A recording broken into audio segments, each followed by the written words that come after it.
സുകുമാദേവി സീരിയലിൻ്റെ പുതിയൊരു എപ്പിസോഡിൻ്റെ promo review വിശേഷങ്ങളിലേക്ക് എല്ലാവർക്കും സ്വാഗതം. അങ്ങനെ നമ്മളുടെ സിദ്ധാർത്ഥനാണെങ്കിൽ ഗിരീഷിനോട് പറയുന്നുണ്ട്, എത്രയും പെട്ടെന്ന് നന്ദൻ്റെ കാര്യത്തിലൊരു തീരുമാനമാക്കണം, പോലീസിൽ നേരിട്ട് കീഴടങ്ങിയാലോ എന്ന് ചോദിക്കുമ്പം ഗിരീഷൻ പറയുന്നുണ്ട്, അത് വേണ്ടച്ചാ, എന്തായാലും വക്കീലിനെ കാണാമെന്ന് പറയുമ്പം ഞാൻ ഹരിയേട്ടനോടൊന്ന് സംസാരിക്കട്ടെ, ഹരിയേട്ടൻ ഇപ്പോൾ വിദേശത്താണ്, എന്തായാലും ഇനി അത് വെച്ച് താമസിപ്പിക്കേണ്ടതെന്നും പറഞ്ഞ് ഗിരീഷൻ പോകുന്നുണ്ട്. പിന്നീട് നമ്മളുടെ രാധികയാണെങ്കിൽ ഇങ്ങനെ ആകെ ദേഷ്യത്തിൽ തന്നെ നിൽക്കുകയാണ്. എന്നിട്ട് ശാരിക വന്നിട്ട് എന്താ അമ്മയുടെ പ്രശ്നം എന്ന് ചോദിക്കുമ്പോൾ, എന്താ പ്രശ്നമെന്നോ, മാധവേട്ടൻ വയ്യാതെ കിടക്കുമല്ലേ, അതുകൊണ്ടാണ് ഞാൻ മാധവേട്ടൻ്റെ മുമ്പിൽ വെച്ച് ഒന്നും പറയാണ്ടിരുന്നത്.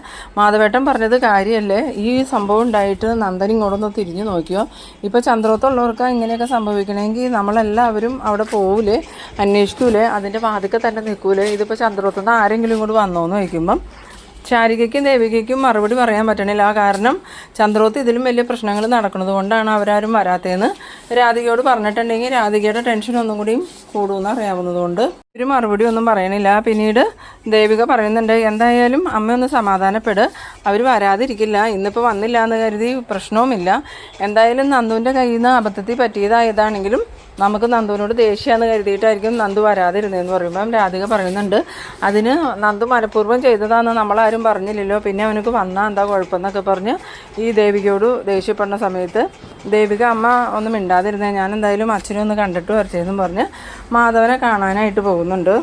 ഇതേ സമയം നമ്മളുടെ രജനീനെ ഗിരീഷിൻ്റെ അമ്മയാണെങ്കിൽ നല്ലോണം തന്നെ വഴക്ക് പറയുന്നുണ്ട്, നീ എന്ത് പണിയാണ് രജനി കാണിച്ചത്, ഞാൻ ദേവികയെ വിളിച്ചത് എനിക്ക് വിശേഷങ്ങൾ ചോദിക്കാനല്ലേ, നിനക്ക് ദേവികയെ വിളിക്കണമെങ്കിൽ നിൻ്റെ ഫോണിൽ നിന്ന് വിളിക്കാൻ പാടില്ലായിരുന്നോ, നീ എൻ്റെ കയ്യിൽ നിന്ന് ഫോൺ മേടിച്ചിട്ട് ദേവിക എന്തൊക്കെ അനാവശ്യം പറഞ്ഞതെന്ന് ചോദിക്കുമ്പോൾ ഞാനൊരു അനാവശ്യം പറഞ്ഞിട്ടില്ല, പറയാവുന്ന കാര്യങ്ങൾ മാത്രമേ പറഞ്ഞോളൂ എന്ന് പറയുമ്പം ഈ ഗിരീഷിൻ്റെ അമ്മ പറയുന്നുണ്ട്, ഇപ്പം നിന്നോട് ആരെങ്കിലും അങ്ങനെ സംസാരിക്കണമെങ്കിൽ നിനക്ക് ഇഷ്ടാവുമോ, നന്ദൻ്റെ കയ്യിൽ തെറ്റുള്ളത് കൊണ്ടല്ലേ ദേവിക അങ്ങനെ പോയത്, അല്ലെങ്കിൽ ദേവിക നന്ദനെ ഉപേക്ഷിച്ച് പോകുമെന്ന് ചോദിക്കുമ്പോൾ രജനി പറയുന്നുണ്ട്, അമ്മ എന്താ ദേവികയെ സപ്പോർട്ട് ചെയ്താണോ സംസാരിക്കണേന്ന് ചോദിക്കുമ്പോൾ ഞാൻ ആരെയും സപ്പോർട്ട് ചെയ്തതൊന്നുമല്ല, കാര്യം പറഞ്ഞതാന്ന് പറയുന്നത്. അങ്ങനെ അവർ സംസാരിച്ചിരിക്കുന്ന സമയത്ത് ഗിരീഷിനെ അങ്ങോട്ട് വരുന്നുണ്ട്. ഗിരീഷൻ വന്നതും രജനിയാണെങ്കിൽ എന്തായി ഗിരി ആസ്പത്രിയിൽ നിന്ന് ചന്ദ്രോത്തേക്കല്ലേ പോയത്, ഇനിയിപ്പോൾ ആസ്പത്രിയിലേക്ക് പോകണ്ടോയെന്ന് ചോദിക്കുമ്പം ഞാനിനി ആസ്പത്രിയിലേക്ക് പോകേണ്ട കാര്യമൊന്നുമില്ല, മാധവേട്ടന് കുഴപ്പമൊന്നുമില്ല, ഇപ്പോൾ തന്നെ റൂമിലേക്ക് മാറ്റുമെന്ന് പറയുന്ന സമയത്ത് രജനി ചോദിക്കുന്നുണ്ട്, എന്നാലും ഗിരി നന്ദനെ ഉപേക്ഷിച്ച് പോയ അവളുടെ അച്ഛനെ നോക്കാനായിട്ട് ഗിരി എന്തിനാണ് പോകണമെന്ന് ചോദിക്കുമ്പോൾ നീ എന്തൊക്കെയാണ് രജനി പറയണത്,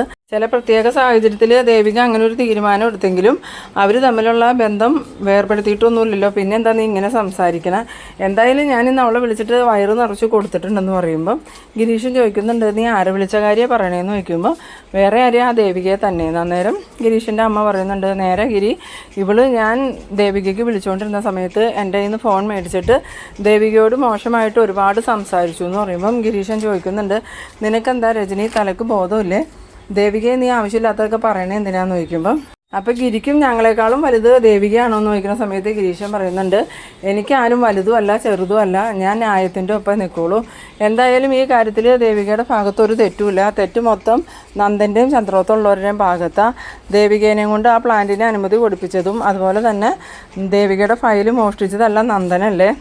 സമയത്ത് രജനിയാണെങ്കിൽ പറയുന്നുണ്ട്, അതൊക്കെ അവളുടെ കള്ളത്തര, അവൾ മനഃപൂർവ്വം ഓരോന്ന് ചെയ്തതാ, നന്ദൻ ആ ഫയൽ മോഷ്ടിച്ചിട്ടൊന്നുമില്ല എന്ന് പറയുമ്പം ഗിരീഷൻ പറയുന്നുണ്ട്, മോഷ്ടിക്കാഞ്ഞിട്ടാണോ ആ ഫയലിൻ്റെ പേരിൽ പ്രശ്നമായി ഇപ്പം നന്ദന ആ ഫയൽ തിരിച്ചു കൊടുത്തതെന്ന് വയ്ക്കുമ്പോൾ രജനി പറയുന്നുണ്ട്, അത് ആ ഫയൽ അവൾ ശ്രദ്ധിക്കാണ്ട് അവിടെ എവിടെയെങ്കിലും ഇട്ടതായിരിക്കും, നന്ദൻ്റെ കൈ കിട്ടിയപ്പോൾ നന്ദനത് കൊടുത്തു, നന്ദൻ്റെ മര്യാദ കൊണ്ടല്ലേ നന്ദനത് കൊടുത്തതെന്നൊക്കെ ചോദിച്ച് വീണ്ടും നന്ദനെ ഇങ്ങനെ വെളുപ്പിക്കാൻ നിൽക്കുന്ന സമയത്ത് ഗിരീഷൻ രജനിയോട് പറയുന്നുണ്ട്, നീ ഒന്ന് റൂമിലേക്ക് വന്നേ, നിന്നോട് എനിക്ക് അത്യാവശ്യമായിട്ട് കുറച്ച് കാര്യങ്ങൾ പറയാനുണ്ടെന്ന്. പിന്നീട് കാണിക്കുന്നത് നമ്മളുടെ ഇസബല്ലേനെയാണ്. ഇസബല്ലയാണെങ്കിൽ ഈ നന്ദനക്ക് ഇങ്ങനെ ഫോൺ ചെയ്തുകൊണ്ടേ ഇരിക്കുന്നുണ്ട്, പക്ഷേ ഫോൺ ബെല്ലടിക്കണമൊന്നുമില്ല, സ്വിച്ച് ഓഫ് എന്ന് തന്നെയാണ് പറയുന്നത്. അത് കേട്ടിട്ട് ഇസബല്ല എത്രയും പെട്ടെന്ന് ചന്ദ്രോത്തി എന്ന് നന്ദനെ കാണണമെന്നും പറഞ്ഞ് ഈ കുരുവിളയുടെ കണ്ണ് വെട്ടിച്ച് കാറ് കൊടുത്ത് ഇറങ്ങുന്നുണ്ട്.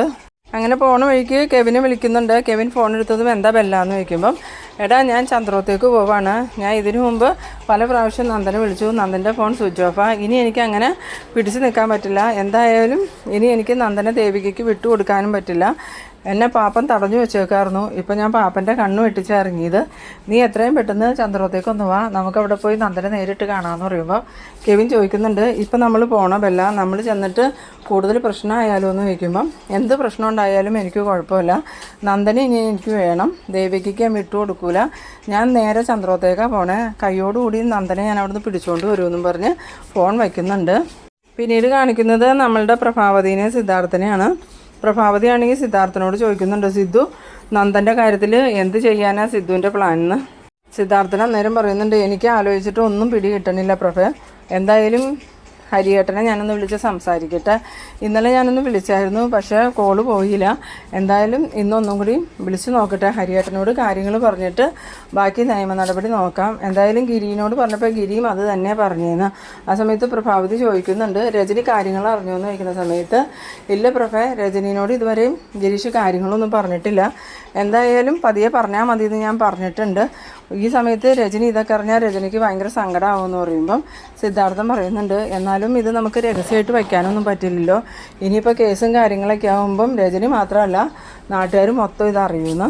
പിന്നീട് കാണിക്കുന്നത് നമ്മളുടെ ഇസബല്ല ആണെങ്കിൽ കാറ് കൊണ്ട് ചന്ദ്രോത്ത മുറ്റത്ത് വന്നിട്ട് കാറിലിരുന്ന് തന്നെ കുറേ ഹോൺ അടിക്കുന്നുണ്ട്. പക്ഷെ ആരും അവിടെ ഉള്ളതായിട്ട് ഇസബല്ലയ്ക്ക് തോന്നുന്നില്ല. ഡോറ് തുറക്കാനും ആരും വന്നില്ല, ആരെയും കാണുന്നുമില്ല. അങ്ങനെ ഇസബല്ല ദേഷ്യത്തോടുകൂടി കാറിൽ നിന്ന് ഇറങ്ങിയിട്ട് വീടിൻ്റെ അവിടെ വന്ന് കോളിംഗ് ബെല്ലിൽ കുറേ പ്രാവശ്യം ഇങ്ങനെ നിൽക്കുന്നുണ്ടെങ്കിലും ബെല്ലടിക്കുന്ന സൗണ്ട് ഇസബല്ല കേൾക്കുന്നുണ്ട്.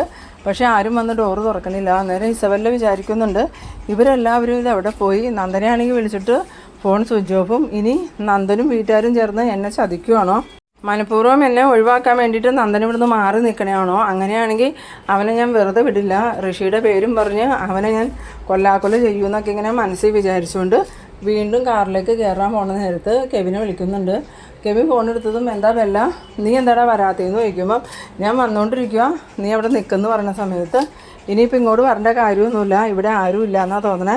ഞാൻ കുറേ പ്രാവശ്യം ബെല്ലടിച്ചു, ആരും വന്ന് വാതിൽ തുറന്നില്ല. എന്നാ സമയത്ത് കെവിൻ ചോദിക്കുന്നുണ്ട്, നീ എന്താ ബെല്ലായി പറയണേ, പിന്നെ അവരെവിടെ പോയി എന്ന് ചോദിക്കുമ്പം, അത് നീ എന്നോടാണോ ചോദിക്കണത്, നീ നന്ദനെ വിളിച്ച് ചോദിക്കുമെന്ന് പറയുമ്പോൾ, അതിന് നന്ദനെ നമ്മൾ ഇന്നലെ തൊട്ട് വിളിക്കണതല്ലേ, അവൻ്റെ ഫോൺ സ്വിച്ച് ഓഫ് അല്ലേ, പിന്നെ എങ്ങനെ ചോദിക്കാനാ.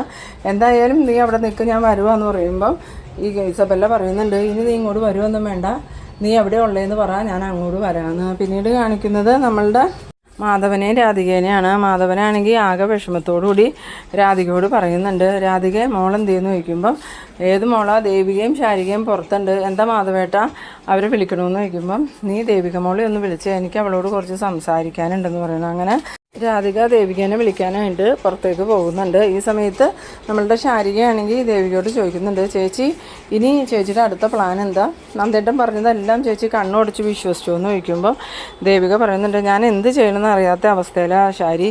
എന്തായാലും നീ ഇല്ലായിരുന്നെങ്കിൽ ഞാനിപ്പോൾ ആകെ തകർന്നു പോയേനെ, നീ ഉള്ളത് എൻ്റെ ബലം എന്ന് പറയുമ്പം ശാരിക പറയുന്നുണ്ട്, ഞാൻ ചേച്ചിക്ക് വേണ്ടി എന്ത് ചെയ്യാനും മടിക്കില്ല, അതുകൊണ്ട് ചേച്ചി ധൈര്യമായിട്ടിരിക്കണം. ഈ നന്ദേട്ടൻ ചേച്ചിയെ വീണ്ടും പൊട്ടിയാക്കാൻ വേണ്ടി ശ്രമിക്കണയാണോ എന്നൊരു സംശയമുണ്ട്. ഇനിയിപ്പോൾ ഋഷി മരിച്ചോ എന്ന് നമ്മൾ അന്വേഷിക്കണം.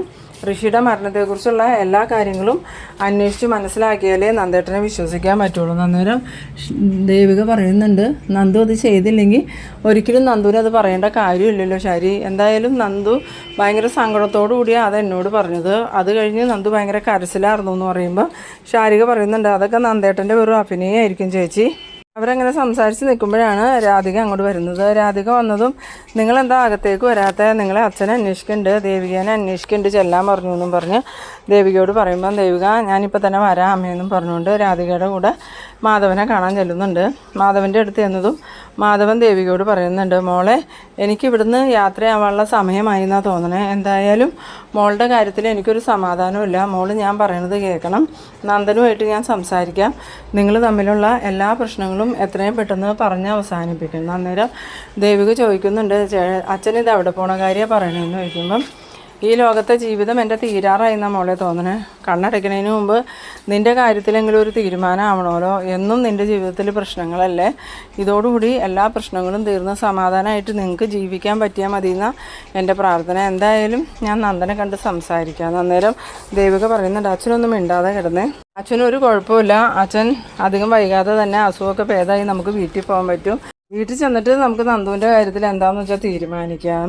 ഇപ്പോൾ അച്ഛൻ സമാധാനമായിട്ട് കിടക്ക് എന്നും പറഞ്ഞുകൊണ്ട് ദേവിക സമാധാനിപ്പിക്കുന്നുണ്ട്. ഈ സമയത്താണെങ്കിൽ മാധവനാണെങ്കിൽ ഭയങ്കരമായിട്ട് സങ്കടമുണ്ട്. മാധവനിങ്ങനെ സങ്കടത്തോടുകൂടി കിടക്കുന്ന സമയത്ത് രാധിക അങ്ങോട്ട് വരുന്നുണ്ട്. എന്നിട്ട് രാധിക ചോദിക്കുന്നുണ്ട്, മാധവേട്ടൻ ഇപ്പോഴും നന്ദൻ്റെ കാര്യത്തിലാണോ ടെൻഷൻ, സ്വന്തം മക്കളുടെ കാര്യത്തിലല്ലേ എന്ന് ചോദിക്കുമ്പോൾ, എന്താ രാധിക നീ ഇങ്ങനെയൊക്കെ പറയണേ, എനിക്ക് എൻ്റെ മക്കളുടെ കാര്യത്തിൽ ടെൻഷൻ ഇല്ലാതിരിക്കുമോ, പിന്നെ നന്ദനോടല്ലേ സംസാരിക്കേണ്ടത്, അതുകൊണ്ടാണ് നന്ദനോട് സംസാരിക്കാമെന്ന് പറഞ്ഞു എന്ന് പറയുമ്പം രാധിക പറയുന്നുണ്ട്, ഇനിയിപ്പോൾ മാധവേട്ടൻ നന്ദനോട് സംസാരിക്കാനായിട്ട് ബുദ്ധിമുട്ടൊന്നും വേണ്ട, അല്ലെങ്കിൽ തന്നെ മാധവേട്ടനെ ഈ അവസ്ഥയിലാക്കിയിട്ട് അവനിങ്ങോട്ടൊന്ന് തിരിഞ്ഞു നോക്കുമെങ്കിലും ചെയ്തോ. അവനെ സ്വന്തം മോനായിട്ടല്ലേ മാധവേട്ടൻ കണ്ടത്, അതുപോലെ മാധവേട്ടനെ ആണെങ്കിലും അവനൊരച്ഛനെ കൂട്ടാണ് കണ്ടിരുന്നത്. എന്നിട്ട് മാധവേട്ടൻ ഇങ്ങനെ ഒരു ആപത്ത് സംഭവിച്ചിട്ട് അവനക്കൊന്ന് കയറി വരാൻ പോലും തോന്നിയില്ലല്ലോ, അതോ കാരണക്കാരനും അവനാ, എന്നിട്ടും അവിടെ നിന്ന് ആരും വന്നില്ല. ആ പ്രഭാവതിക്കോ സിദ്ധാർത്ഥൻ സാറിനോ ഇവിടെ ഒന്ന് വരാൻ പാടില്ലേ എന്ന് ചോദിക്കുമ്പം മാധവൻ പറയുന്നുണ്ട്, അവരൊക്കെ എന്തെങ്കിലും തിരക്കിലായിരിക്കും, അതുകൊണ്ടായിരിക്കും വരാത്തതെന്ന് പറയുമ്പം രാധിക പറയുന്നുണ്ട്, എന്ത് തിരക്ക്, അവിടെ എന്തെങ്കിലും സംഭവിച്ചെങ്കിൽ നമ്മളെല്ലാവരും ഓടിയെത്തൂലേ, ഇപ്പം നമുക്ക് സംഭവിച്ചത് കൊണ്ടല്ലേ ആരും വരാത്തതെന്നൊക്കെ പറഞ്ഞിങ്ങനെ കരയുന്നുണ്ട്. ആ ഒരു സീനിലാണ് ഈ എപ്പിസോഡ് അവസാനിക്കുന്നത്. അപ്പോൾ നിങ്ങളെൻ്റെ വീഡിയോ ആദ്യമായി കാണുന്നവരാണെങ്കിൽ ചാനലൊന്ന് സബ്സ്ക്രൈബ് ചെയ്യാനും ഇഷ്ടമായാൽ ലൈക്ക് ചെയ്യാനും ഷെയർ ചെയ്യാനും മറക്കരുത്. അപ്പോൾ ഇതുപോലെ ഇൻട്രസ്റ്റിംഗ് ആയിട്ടുള്ള അടുത്തൊരു എപ്പിസോഡുമായി നമുക്ക് വീണ്ടും കാണാം. അതുവരേക്കും ബൈ ബൈ.